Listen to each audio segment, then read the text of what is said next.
Lost Souls.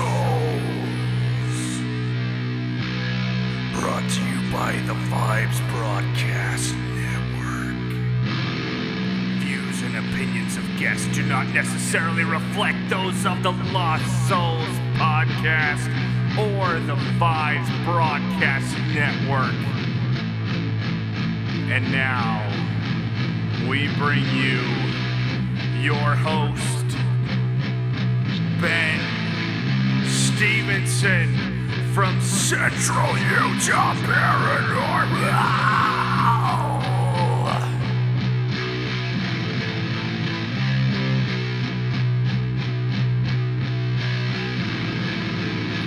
Are you ready for tonight's show? I hope you're ready.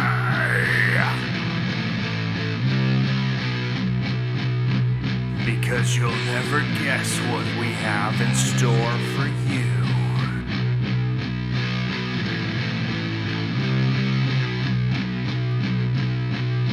Viewer and listener discretion is advised. Lost Souls.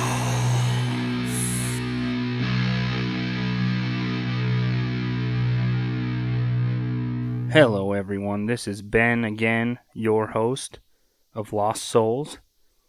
Tonight, we are going to be going over the story of Fred Valentich. This is one of those UFO events that have basically gone down in history through researchers, hobbyists, skeptics. But since I am just truly beginning to add UFO research to my repertoire, it was nice to really sit down and go through this case in particular. Before we jump into Fred Valentich's story, I just wanted to talk about a site I came across in my recent UFO research that I think you all would love. I am not sponsored by them. I was not asked to do this by anyone. It's more just some for your information for anyone else doing some research. The site is called UFO Stalker. You can search UFO sightings all over the world and search specific dates and times.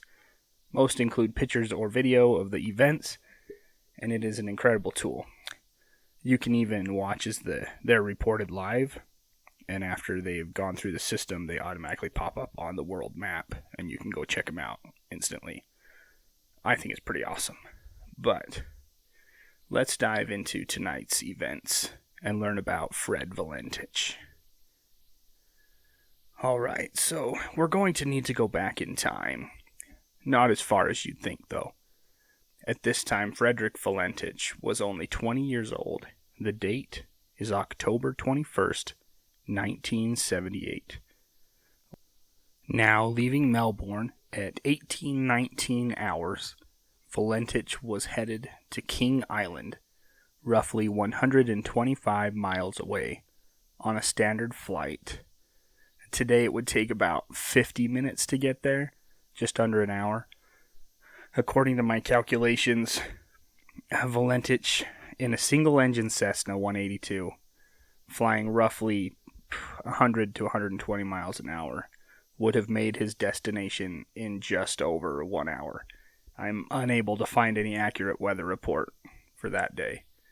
According to reports, at 19:06 hours, roughly 47 minutes into his flight, radio traffic is noted from Fred, asking Melbourne Flight Traffic Control if they were aware of any traffic or other flights planned in the same direction of travel.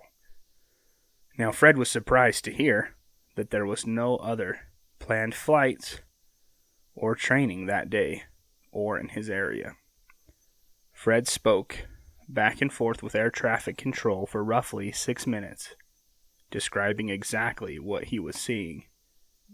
Fred had a difficult time describing the craft, as it was cigar-shaped. It seemed to be moving, but hovering directly above him, and it had a metallic shine to it, almost like a reflecting polished metal or steel. The craft also had 4 lights, and one appeared to be red. I'm guessing the others were a soft white or a yellow, just describes them as a light. This event took place over the Bass Strait, the direct path over the islands leading to Kings Island. Now, Fred received continued information from the air traffic control, stating that he was supposed to be the only thing in the sky. Take the time right now to imagine that this is you. You're Fred. You have just seen this thing, this craft, and you have felt its presence and can see the sides of its wings, if you will. How do you feel? What's going through your mind? Do you try to lose it? Do you take evasive maneuvers? Or do you just stay on course? From the information I have been able to gather, Fred maintained his course and maintained his traffic with Melbourne Air Traffic Control.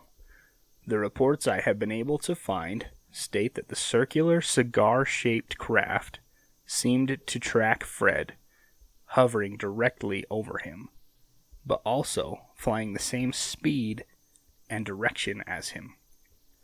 Fred could not understand how it could appear to hover but fly at the same time. Now this continued, and then the craft left. It disappeared. And the craft came back in different angles and directions, but was flying at such a high rate of speed while doing so, it was just as difficult to try and describe, just as it was when it was hovering above him. Now, near the end of this radio exchange, the craft was again hovering over Fred. And this is when we get our last known radio traffic from Fred to the Melbourne Air Traffic Control. That strange aircraft is hovering over the top of me again. And it's not an aircraft. Followed by a very loud metallic noise and continued static. This was the last traffic received. No one has seen Fred since. The aircraft was never found. The mystery still stands. So here we are. It's 2020. It's been quite a while. Where is Fred? What hovered above him? The big question for me is why Fred? What if it was someone else? Would this have happened to them? Did Fred have something unique? Was he marked by a previous abduction in the past? We may never know.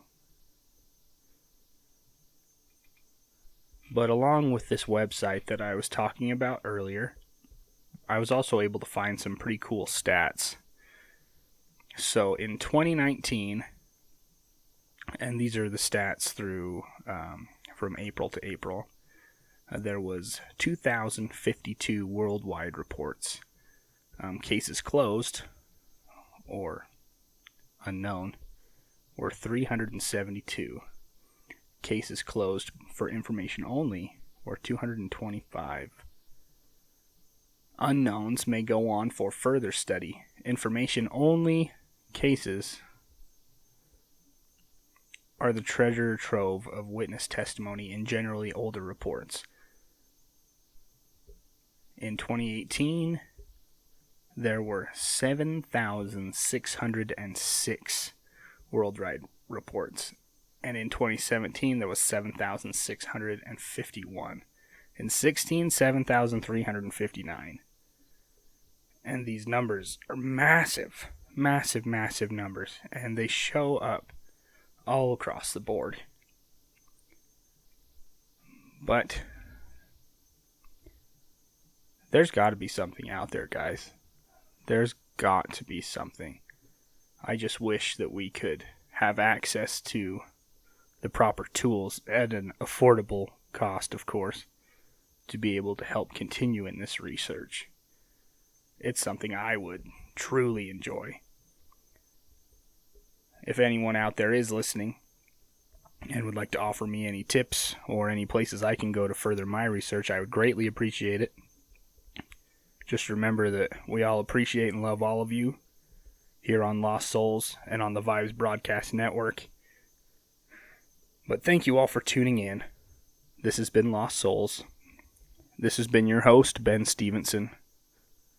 I'm also the lead investigator of Central Utah Paranormal, a free service that we offer here in Utah. Now have a good night, everyone. And remember, there's no normal like the paranormal. Until next time. Lost souls.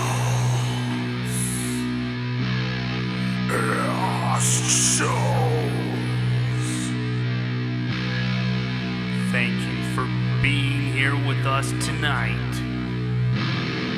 We can't wait to have you again at our next episode. Until then, remember that this has been Ben Stephenson, lead investigator and podcast host of Lost Souls and Central Utah Paranormal. Thank you again for joining us tonight. And remember, there's no normal like the paranormal.